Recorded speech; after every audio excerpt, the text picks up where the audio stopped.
महविश और इन्हें कहा कि बहुत अर्जेंट है क्योंकि ये ग़ालिबन 28 तारीख़ को ये उम्रा पर जा रहे हैं।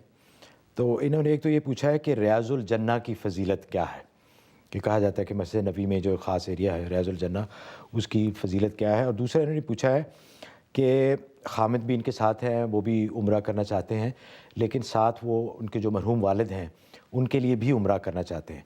तो जब वो अपना उम्रा करने के बाद वालिद साहब के लिए उम्रा करें तो क्या उनको दोबारा इहराम में आना पड़ेगा? और अगर आना पड़ेगा तो उन्होंने ये भी पूछा है कि जो करीब तरीन मीक़ात है जहाँ पे जाके इहराम किया जाता है नया, तो वो भी फरमा दें कि वो करीब तरीन कौन सा है। जहाँ तक रियाज़ुल जन्ना की फ़जीलत का ताल्लुक़ है तो ख़ुद सरकार दो आलम सल्लल्लाहु अलैहि वसल्लम का इरशाद है कि मेरी क़ब्र और मेरे मिंबर के दरमियान का जो हिस्सा है रोज़तुम मिन रियाज़िल जन्ना, ये जन्नत के बागों में से एक बाग है।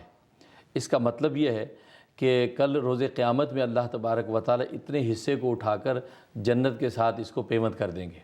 ये दुनिया से उठा के जन्नत में पेमत कर दिया जाएगा। और इसकी बरकत इस कदर है कि रिवायात में आता है कि वहाँ उस मकाम पर बैठकर जो दुआ की जाती है या नमाज़ पढ़ी जाती है तो उसकी वजह से अल्लाह तबारक व तआला उस शख्स की बख्शिश कर देते हैं, उसके लिए जन्नत का फ़ैसला फरमा देते हैं। लिहाजा ये बहुत बायस बरकत है कि उस मकाम पे पहुँच कर नमाज़ पढ़ें, नवाफिल पढ़ें, दुआ करें, तो इससे इंसान जन्नत का मुस्तहिक़ हो जाता है। और दूसरा जहाँ इहराम का ताल्लुक़ है तो मस्जिद आयशा का मीक़ात है, मस्जिद आयशा का मीक़ात है, वहाँ से जाके आप दूसरा इहराम बांधेंगे जो करीब तरीन मीक़ात है, उसके मुताबिक आप दूसरा उम्रा कर सकते हैं।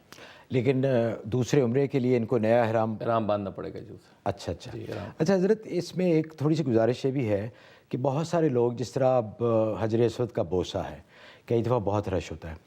अब उसकी जो सादत है बोसा देने की, उसमें तो कोई कलाम नहीं है, बहुत अफजल है। और इसी तरह रियाज़ुल जन्ना में जो नवाफिल के बारे में बताया गया वो भी आपने जैसे अभी फरमाया कि बहुत फजीलत है उसकी।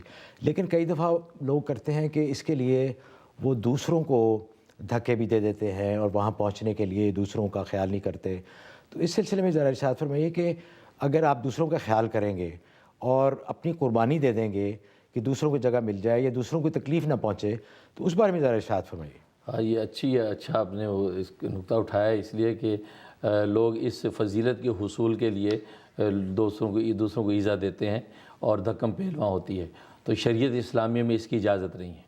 एक फ़जीलत को हासिल करने के लिए किसी को ईज़ा दें, ये जायज़ नहीं है, इसलिए कि दूसरे को ईज़ा देना ये हराम है और ये फ़जीलत हासिल करना मुस्तहब है। तो एक मुस्तहब और अफज़लियत को हासिल करने के लिए किसी को तकलीफ़ पहुँचाना, शरीयत में इसकी गुंजाइश नहीं है। हाँ, आसानी के साथ अगर आपको ये फ़ज़ीलत मिल गई, आप हजर अस्वद का बोसा नसीब हो गया या रियाज़ुल जन्ना के अंदर 2 नफिल की तौफ़ीक़ हो गई, तो उसमें मुज़ायक़ा नहीं, आप वो फ़जीलत हासिल करें। अगर फ़िज़िकली मौका नहीं मिला, आपकी दिल की तड़प है, आप चाहते हैं और मौका नहीं मिल रहा है, तो अल्लाह तड़प पर फ़ैसला करते हैं, आपको अजर सवाब अता फ़रमा देंगे। वैसे भी अगर आप दूसरे का ख्याल रखेंगे तो उसका तो अजर मिलेगा। ईसार का नफ़ा होगा।